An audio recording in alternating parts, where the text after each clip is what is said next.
Olá a todos, essa é mais uma edição do nosso Explanatalk, um programa que recebe profissionais, personagens ilustres da comunicação, do jornalismo. E aqui nós falamos sobre a história, sobre as inovações, os desafios, bem como temas atuais aí que estão em relevância na agenda nacional. Hoje, aqui na redação, na nossa redação virtual, estamos eu, Carolina, e Tom e Keila. E hoje temos o prazer imenso de receber, de conseguir uma vaga nessa agenda concorrida de Humberto Campos, uma celebridade aí do jornalismo, muita experiência, muita dedicação e um profissional de longa carreira que se adapta bem às novas tecnologias. Humberto, inicialmente, apresente-se aos nossos telespectadores e eu já vou engatar a primeira pergunta, indagando qual foi a cobertura mais marcante da sua vida. Obrigado, amigo. Seja bem-vindo. Muito obrigado pelo bem-vindo, Valmor. Espero que vocês estejam me vendo. Eu não consegui colocar aqui no Zoom a minha imagem, então não estou me vendo. Se eu tiver legal, me falem. O meu nome é Humberto de Campos, eu sou jornalista com origem no rádio. Trabalhei no Correio Brasiliense, trabalhei na Tarde da Bahia, trabalhei no Grupo RBS, que é o Grupo Globo lá do Sul. Fui correspondente da Rádio Gaúcha, com muito orgulho aqui em Brasília. Depois fui para o SBT. Depois fui para a CBN, no Rio de Janeiro, voltei para o Grupo RBS, coordenando uma redação em Santa Catarina. Aí voltei para Brasília, fui fazer a tarde, e daí fui para o Senado ser assessor de imprensa do senador João Durval, ex-governador da Bahia, o único homem que brigou com Antônio Carlos Magalhães na vida. E talvez das coberturas mais importantes que eu fiz na vida foi bem na época que eu estava no SBT, que eu cobri a eleição do Collor pelo SBT, não, ainda pela Rádio Gaúcha. Aí depois a gente pegou o período Fernando Henrique, eu era setorista no Palácio do Planalto, e nesta época eu fiz duas coberturas externas muito importantes. Depois que o Collor saiu, fiquei 28 dias, me lembro, em Maceió, na morte do PC Farias. E também que foi assim uma coisa do ponto de vista jornalístico muito legal de fazer, porque eu estava em casa num domingo vendo o Gugu, vendo não, escutando, eu estava no computador, estavam surgindo os computadores nessa época, e eu curioso, estava lá brincando no meu computador, escutei no Gugu que a namorada tinha matado o PC Farias. Aí liguei para o meu chefe na época, Luiz Gonzaga Mineiro, um cara trabalhou no SBT, trabalhou na Record como chefe de redação, foi diretor de jornalismo, era um cara muito especial, meu compadre, meu amigo. Liguei para o Mineiro, digo, Mineiro, mataram o PC Farias. Aí ele diz assim, vamos para a redação. Isso era domingo, 3 horas da tarde. 7 da noite eu estava num avião para Maceió. Minha filha, nessa época, tinha 6 meses. Eu lembro que quando eu voltei, 28 dias depois, minha filha não sei se me reconheceu. Então, foi uma cobertura desse tipo. E a outra, assim, que me impactou muito também foi quando mataram aquele sem terra lá em Eldorado dos Carajás, que também, mas aí foi o mineiro que me ligou, era umas 3 da manhã, disse, Beto, tinha acabado de morrer os Mamonas Assassinas, e aí minha filha já tinha 1 ano de idade, porque ela fez 1 aninho, no dia seguinte a gente ficou sabendo que o avião dos Mamonas tinha caído. Tipo, uma semana depois, ele me pediu, olha, arranja um jatinho para a gente ir para Eldorado dos Carajás, porque o Heraldo Pereira, estava no SBT nessa época, ele tem um pouco de medo de avião, e a gente precisava arrumar um avião diferente daquele. Muito engraçado, Valmor, porque no dia seguinte me chegou aqui de Goiânia, não fui eu que arrumei o jatinho, foi o próprio SBT, chegou um Lear 24, exatamente do mesmo modelo do que matou os Mamonas Assassinas, que era o PT-LSD. É muito engraçado porque tinha o nome de uma droga no avião que matou os Mamonas. E o avião que veio para a gente era da mesma série, porque os aviões chegam juntos ao Brasil, foram importados juntos, e ele era tipo LSI, alguma coisa assim muito parecida, e era um Lear 24 exatamente igual ao que matou os Mamonas. E aí, durante 3 dias, nós fizemos cobertura lá, e foi muito engraçado, porque, como Carajás é uma mina particular da Vale do Rio Doce, e a cidadezinha que fica do lado, você precisa para entrar no aeroporto, você precisa mostrar um crachá, alguma coisa para te liberar para ir para o aeroporto. E aí eu fiquei indo e vindo para Brasília, porque na época tinha que trazer a fita. E no dia, na noite que eu cheguei aqui, o avião que eu estava, que era esse Lear 24, estourou todos os pneus, interrompeu a pista do aeroporto de Brasília. Aí, na época, era um Toyotinha, um Jeep, que fazia o Follow Me, que é para o avião seguir na pista. O cara me deu uma carona, eu fui correndo, peguei um táxi, fui para a redação para trazer a fita, que tinha sido também uma complicação muito grande. A repórter da Globo foi para a cobertura e o cinegrafista dela desapareceu na cidade, não estava. Aí ela pegou o cinegrafista do SBT e chega lá, de quem é que é a fita? É do SBT ou é da Globo? Com todo o episódio daquele massacre da PM sobre o Sem Terra. E aí eu tive que fazer uma operação que eu não posso contar como é que foi, mas que a Globo ficou com a fita e eu fiquei com a fita também e trouxe para... Na época era o Boris Casoy que apresentava o SBT Brasil. O SBT Brasil, acho que era. Então, essa é a minha história e alguns dos episódios, passei por tantos outros, né? Mas esses aí são assim bem marcantes na minha vida, que eu gostei de fazer, desse meu espírito de gostar de fazer jornalismo. Eu não gosto de coisa parada, eu gosto de novidades. O Valmor sabe bem que a gente fala em francês, eu não falo francês, o Valmor fala, eu sempre digo, notícia para mim é nouvelle, notícia velha eu não gosto. Excelente. E tem o modo Musk também, né? De vez em quando. Ah, sim. Vamos lá, Carolina, por favor. Realmente muito interessante essas coberturas, né? Eu vi aqui que você tem uma pós-graduação em neuropsicologia, achei muito interessante. E assim, ajuda essa pós-graduação nas coberturas jornalísticas? Tem uma interação ali entre a neuropsicologia e o jornalismo? A questão é a seguinte, Carolina, prazer em conhecer você. Na verdade, eu fiz muita coisa na vida. Dentre essas coisas, eu fui instrutor de voo de ultraleves e de avião. Então, uma vez eu estava voando com um empresário e fui meio ríspido com ele na hora que eu estava ensinando ele a pousar. E ele olhou para mim e disse assim, Humberto, você é jornalista, nessa época eu estava no SBT, você trabalha no SBT, mas vocês jornalistas não sabem fazer comunicação. Quem sabe fazer comunicação são os meus vendedores. Ele era empresário do ramo de alimentos. São os meus vendedores. E aquilo, pedi desculpas para ele por ter sido ríspido, e aquilo me levou a começar a estudar comunicação de um jeito diferente. Eu digo, o que será que os vendedores sabem que eu não sei? E aí eu fui atrás, na época, o Dr. Lair Ribeiro estava trazendo a PNL, Programação Neurolinguística, para o Brasil, e este empresário era um exemplo do Lair Ribeiro. Ele tinha sido cobrador de ônibus, motorista de ônibus, comprou o ônibus, montou uma empresa de ônibus, da empresa de ônibus ele fez um comércio, do comércio virou o maior atacadista aqui do Centro-Oeste. Ele era usado nas palestras. E, na época, a gente tinha uma desconfiança muito grande com a história de programação neurolinguística. O que é isso?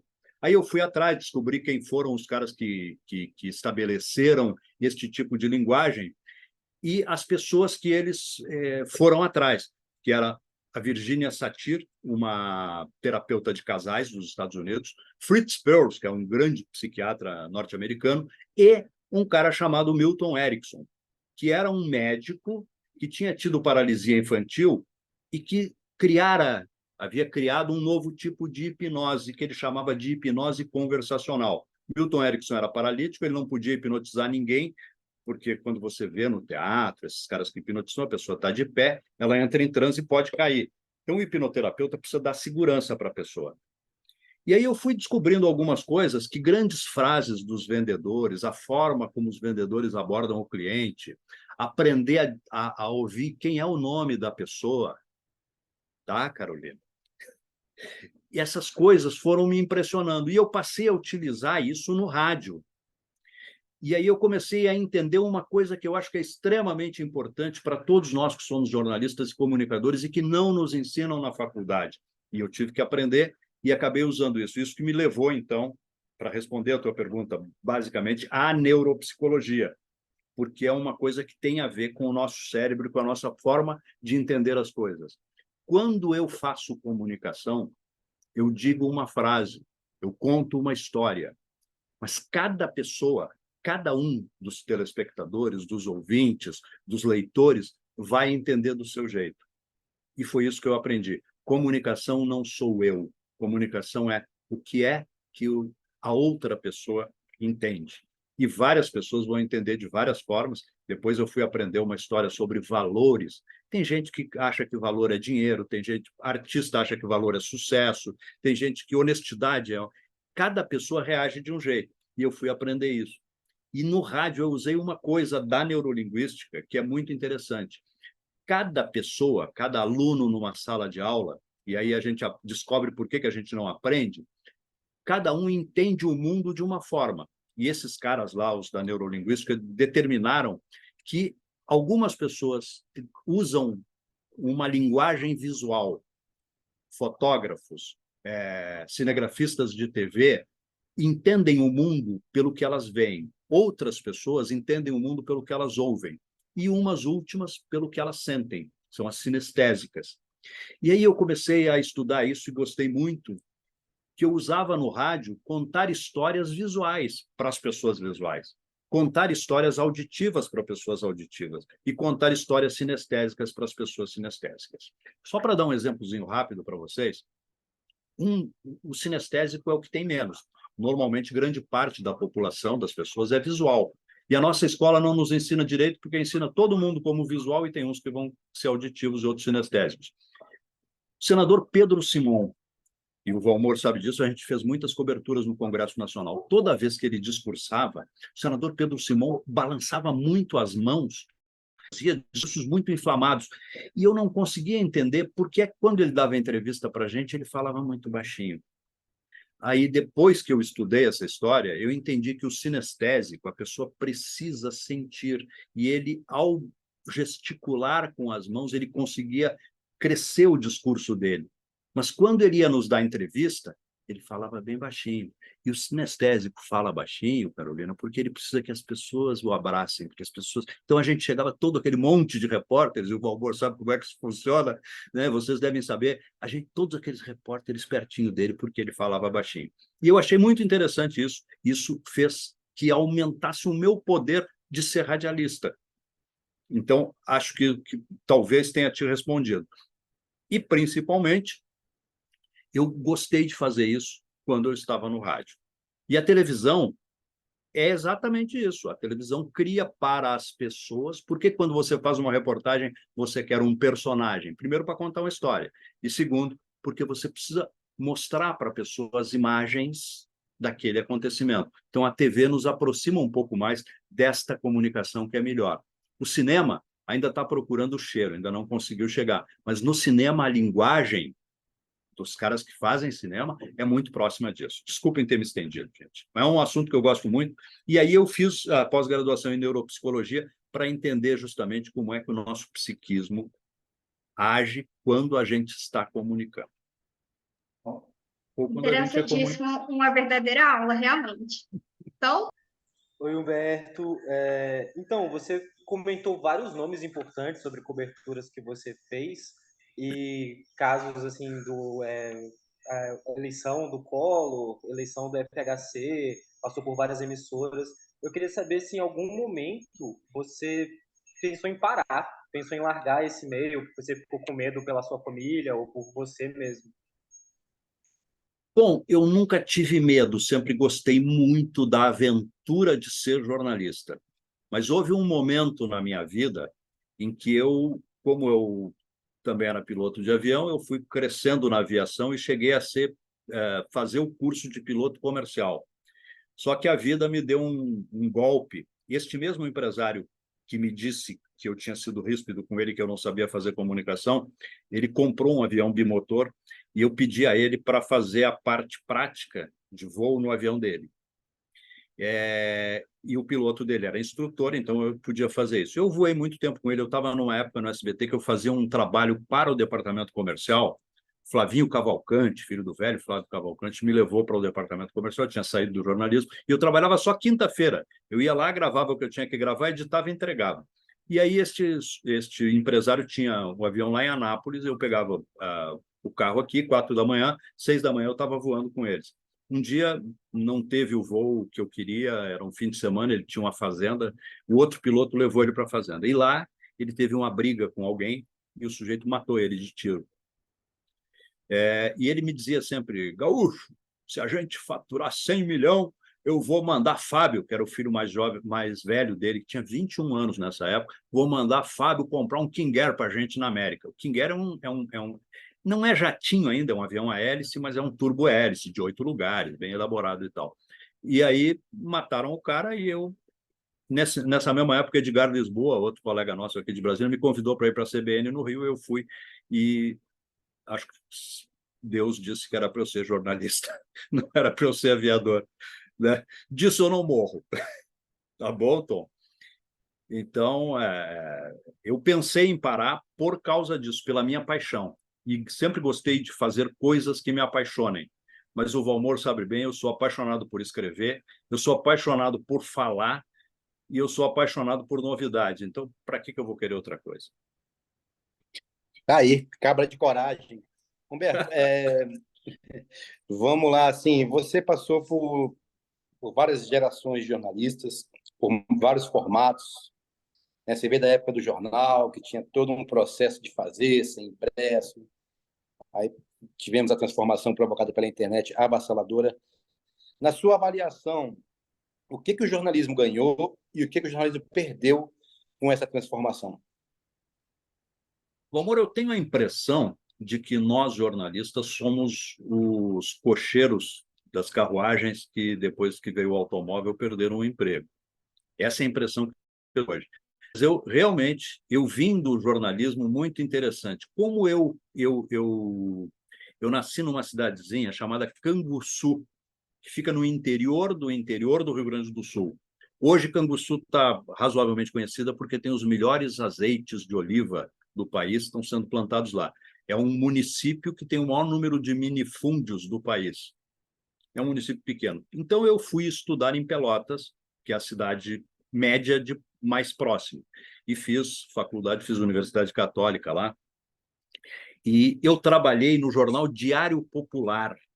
O Diário Popular talvez tenha sido o jornal brasileiro que mais tempo levou para se adaptar ao offset. Então, eu trabalhei no Diário Popular quando ainda havia a impressão a chumbo, que era feito com uma máquina muito interessante, linotipo. A linotipo era um negócio mágico. Você entrava no local onde estavam as linotipos, e era uma máquina gigantesca, porque os tipos, cada tipo, que hoje a gente escreve que é um caractere, cada tipo caía por uma bandeja, e aquilo fazia um barulho excepcional, parecido com o da máquina de escrever, mas várias vezes mais alto. E aí eu trabalhava na máquina de escrever, convivia com a linotipo, com um negócio de fotografia tinha que ser feito um clichê, por isso que a gente chama a palavra clichê, porque é igual a qualquer coisa. E eu trabalhei nesse jornal durante muitos anos. Depois eu fui aprender a fazer offset na própria universidade. Como eu tinha saído do Colégio dos Padres, eles me levaram para trabalhar na gráfica. Eu aprendi a fazer... Eu cheguei a trabalhar fazendo chapa de offset, que é que nem fotografia, como revelar um filme preto e branco, no tempo que tinha revelação. Aí depois eu vim para Brasília, vim fazer rádio aqui, e o meu sonho era que não tivesse a dificuldade que nós tínhamos para passar boletim para a rádio, porque a telefonia no Brasil era um negócio extremamente caro. E eu, inclusive, que eu sou contra a privatização, acho que o governo poderia ter ficado com isso, mas não quis. Todo mundo hoje diz, olha, a telefonia virou barata porque foi privatizada. Eu acho que não, ela virou barata porque ela virou uma coisa comum. Então, o meu grande sonho era ter um telefone celular e não tinha. No Congresso Nacional, na Constituinte, a gente tinha 3 cabines, cada uma tinha um telefone, a gente distorcia o bocal do telefone, ele tinha 2 pontinhas, a gente recebia do técnico da rádio um gravador com um negócio que tinha 2 jacarezinhos, assim, e a gente prendia na ponta do telefone para conseguir passar uma gravação. E tinha que ser feito de uma vez só e rapidinho, porque a ligação era muito cara. Então, as rádios não queriam gastar com aquilo. A Rádio Gaúcha, que eu trabalhava, já gastava um pouco mais. Mas, então, quando veio o celular, foi uma benção. Eu sou um apaixonado, eu tenho 2 aparelhos, né? O Valmor sabe, porque eu sou um apaixonado por essa comunicação. Agora, essa comunicação nos eliminou a profissão. Hoje, qualquer pessoa manda imagens para onde ela quiser, qualquer pessoa consegue fazer a sua comunicação, ainda que eu fique muito triste com a nossa língua portuguesa, que está sendo vilipendiada, e eu acho muito importante a língua como fator de progresso de um país. Quando a gente se apropria da própria língua, quando a gente dá valor para ela, eu acho que o país cresce. E nós decrescemos nesse sentido. É uma pena, porque hoje nós estamos discutindo, o diploma vale, o diploma não vale. Eu acho que o diploma não é necessariamente uma coisa importante, mas o diploma, o papel diploma, entendeu? Mas a formação jornalística, a formação da gente saber cuidar dessa comunicação, e mesmo assim eu achei que faltou tanto que eu fui estudar sozinho. Da importância que eu dou para esse negócio. Tranquilo. Realmente, a língua portuguesa, né, vem perdendo um pouquinho de valor ultimamente. E assim, o que você indica para nós, jovens jornalistas, para a gente continuar aprimorando a nossa língua portuguesa? Seria uma pós-graduação nessa área, mais leitura? O que você indica para a gente, para essa nova geração? A única coisa que eu indico para quem quer aprender alguma coisa, leia Machado de Assis. Se você conseguir ler um livro do Machado de Assis, e talvez tenha algumas palavras que a gente tenha que procurar no dicionário, eu também procuro, eu acho que você aprende a escrever. Depois, quem lê Machado de Assis e se apaixona por leitura acaba lendo qualquer outra coisa. Leia Machado de Assis. Ele é o maior de todos.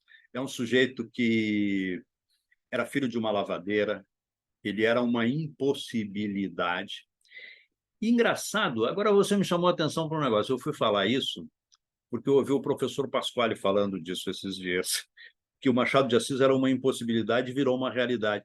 Esse mesmo empresário, num outro voo que a gente estava fazendo, uma vez me falou, disse, Humberto, você se queixa tanto da vida, e nessa época eu me queixava muito da vida, você se queixa tanto da vida, mas você é filho de um pai caminhoneiro que poderia não ter dado em nada, e hoje você trabalha como jornalista e instrutor de voo.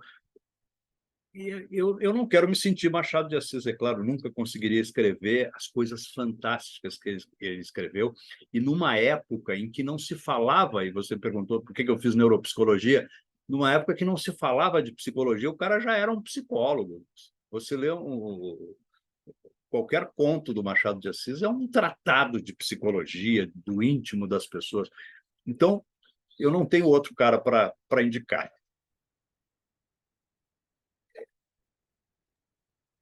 Leia, que funciona. Tom, você que chamou? Humberto, você falou sobre essa questão de hoje qualquer pessoa poder divulgar alguma coisa na internet.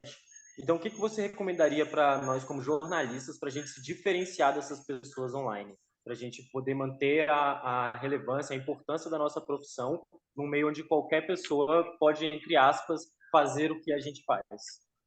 Eu te confesso, Tom, que eu não sei a resposta, mas que eu gostaria muito de participar hoje de uma discussão a respeito disso, porque o jornalismo cria na gente um nível de responsabilidade que a pessoa comum não precisa ter. E eu acho que talvez parta de quem faz um curso de jornalismo, dos professores de jornalismo, das pessoas que vivem nesse ambiente, talvez tenha que partir da gente o trabalho de mostrar que nós somos responsáveis por aquilo que nós escrevemos, por aquilo que nós falamos, por aquilo que nós transmitimos. As pessoas comuns não têm essa responsabilidade. Agora, infelizmente, nós temos que contar que as pessoas queiram ser bem informadas. O grande defeito da nossa geração e aí nós tivemos aí na época da pandemia, na época da última eleição, quase um tratado de fake news, não é? Que pessoas querem receber notícias que não são importantes ou que não são verdadeiras. E a nossa responsabilidade é extrema em relação a isso. E é por isso que eu acho que talvez a gente precise fazer um trabalho de fazer com que as pessoas, eu não sei bem como fazer isso, mas acho que a gente precisa começar a discutir, fazer com que as pessoas deem importância ao que é importante. Notícia é muito fácil de se fazer, de mostrar. mas é muito importante que ela traga, pelo menos junto com ela, uma parte da verdade. E vou dizer para vocês o seguinte, fake news não é uma coisa nossa. Há uma frase que eu não sei de quem é, mas que eu conheço muito, que é a seguinte: na guerra, a primeira vítima é a verdade. Os serviços secretos, os serviços de transmissão de informações dos exércitos, das marinhas, das aeronáuticas dos países importantes, como Estados Unidos, como Israel, eles são especialistas em fazer fake news, em criar a própria verdade. Ou uma outra frase também, e acho que não sei de quem é também, mas é a história sempre será contada pelo vencedor. Então, nós jornalistas, e quando você vê um jornalista de guerra, esses caras que vão para lá e se sacrificam as próprias vidas para trazer a verdade, esses caras são muito importantes. Esses caras merecem o nosso absoluto respeito, porque a verdade é a primeira a morrer na guerra. E ela hoje tem morrido todos os dias na nossa guerra diária. Ótimo. Eu confesso que eu vou pesquisar, mas eu acho que é do George Orwell. É? Não É a sei, do Orwell, eu né? acho que é. Que a primeira... Tá perfeito. Nós estamos nos encaminhando aí para os 10 minutos finais, Humberto. Eu vou emendar uma pergunta e uma colocação. Na hora da pergunta da Carolina, você falou sobre a língua portuguesa, e eu achei a definição do Pasquale sobre o Machado assim impecável, né? Era uma impossibilidade. E aí, então, Ele é meio bom, né? vamos recomendar também o Pasquale para a turma, né? O Pasquale é genial, as colunas dele na CBN são fantásticas, tudo que ele escreve. Ele é um cara assim que é muito apaixonado pela língua portuguesa. E o Humberto também, ele tem um trabalho muito interessante, ele é um leitor voraz de todos os jornais do Brasil e do mundo. Humberto, qual que é a importância, assim, né? Eu sempre digo que quando eu fazia faculdade, o professor falava assim, moço, você tem que ler. Eu falei, mas eu leio. Ele falou, mas você tem que ler bula, você tem que ler outras coisas. Você tem que ler muitas coisas. Qual a importância da leitura para a nossa formação? E teve uma definição de um colega meu também da faculdade, que ele dizia assim, que ele fez jornalismo para poder acontecer com o mundo. Falou, está acontecendo impeachment, eu como jornalista estou participando ativamente, né? Pegando carona na sua colocação. Mas voltando assim, a importância dos jornais. Qual que é a importância para a formação, para a atualização e para o desempenho da profissão? Bom, ler jornal ou ler notícias, e hoje os sites nos ajudam muito nisso, é talvez a coisa mais importante que a gente faça, né? Vamos lá. E ler muito é extremamente importante. Ler bula de remédio também é importante, né? Porque se você lê a bula, você não toma o remédio, né? É verdade. Porque tem tanta coisa ruim. Remédio, na verdade, é uma palavra que talvez o Machado de Assis fizesse uma bela crônica a respeito, né?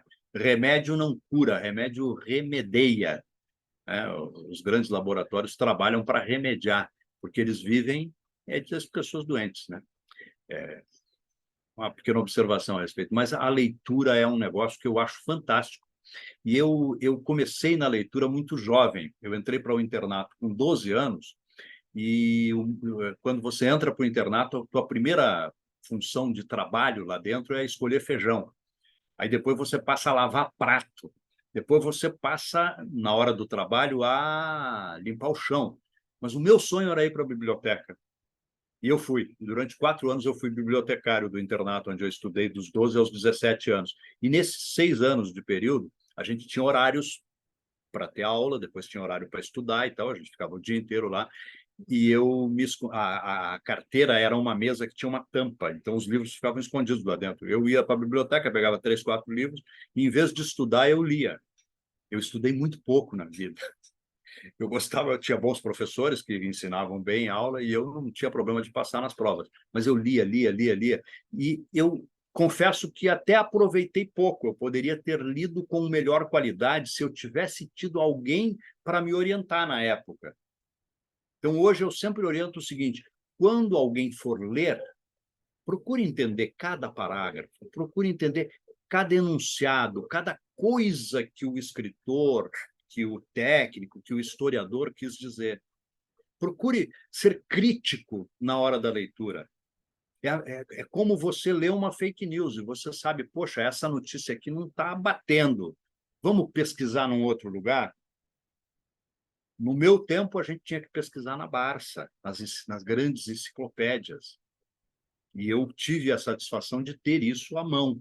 Não é? Mas como pesquisar, como buscar a verdade? Então, o jornalismo, e por isso que eu repito, tem que ter esta responsabilidade de nos trazer a notícia da melhor forma que ela tiver. E a gente, como leitor, tem o compromisso de ler criticamente. Acho que isso é, talvez, Valmor, a coisa mais fundamental que existe. Ler qualquer coisa é bom porque nos treina para a leitura. Agora, ler criticamente é uma coisa que a gente precisa fazer o tempo inteiro.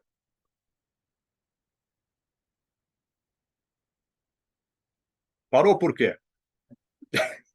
Realmente, muito importante. Eu tenho o hábito de ler bastante, mas ler criticamente, como você está falando, é um pouquinho mais difícil, realmente. Verdade. E eu queria, assim, uma indicação de livro da sua pessoa, um livro que você gosta bastante, você acha muito interessante, relevante. Vocês vão rir muito de mim, porque eu vou voltar à década de 60, quando toda moça que virava Miss Brasil e perguntavam se ela lia, ela já tinha lido.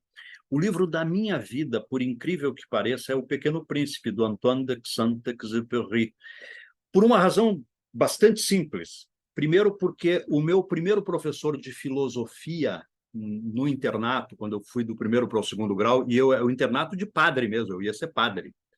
Eu fiz seminário.